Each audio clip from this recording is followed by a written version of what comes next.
Good morning, grade 2. Today we are going to talk about units of measure. When we use our rulers, what have we used to measure a line segment? That's right, we've used inches. Today I want to talk to you about centimeters, and I need your help measuring some Easter signs. The unit of measure that we've used in the classroom so far is inches.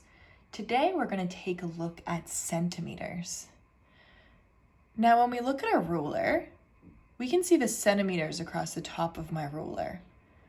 We can tell that they're centimeters because of the little cm that stands for centimeters.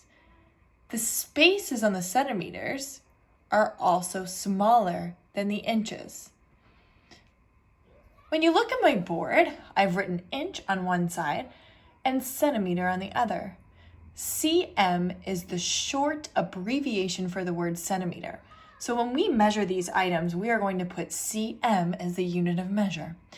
Now I need your help today. I need you to help me measure my bunny and my Easter sign so that I know how many centimeters each item is. Let's do it together.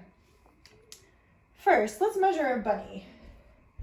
So when we're measuring, we want to put the very first line on the centimeter sign at the very edge of what we're measuring. And then we want to use a straight line to measure all the way across. So my bunny is 10 centimeters. And I would write it like this. 10 centimeters. So I use the abbreviation cm for centimeters. Let's measure my happy Easter sign. Again, I'm putting my ruler on the very edge. I'm using a straight line. And I want to measure all the way across.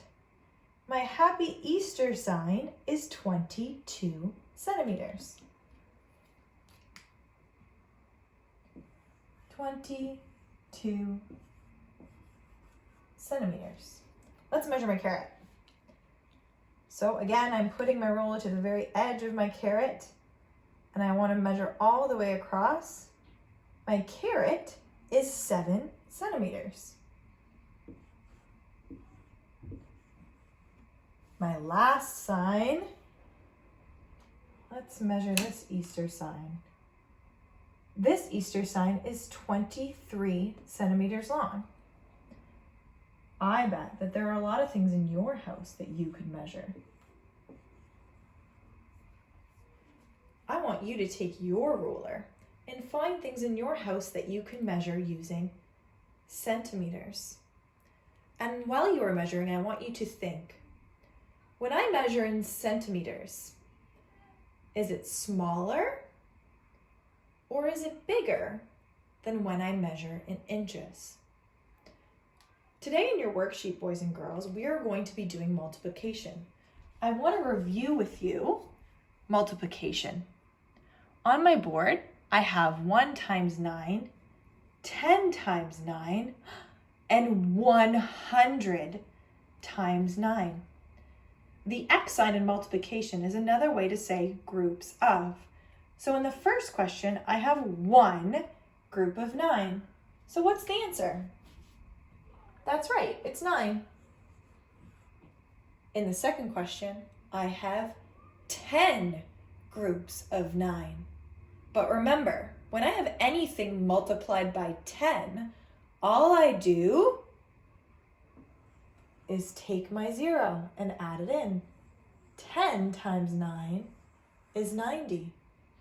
What would 100 times 9 be? That's right, 100 times 9.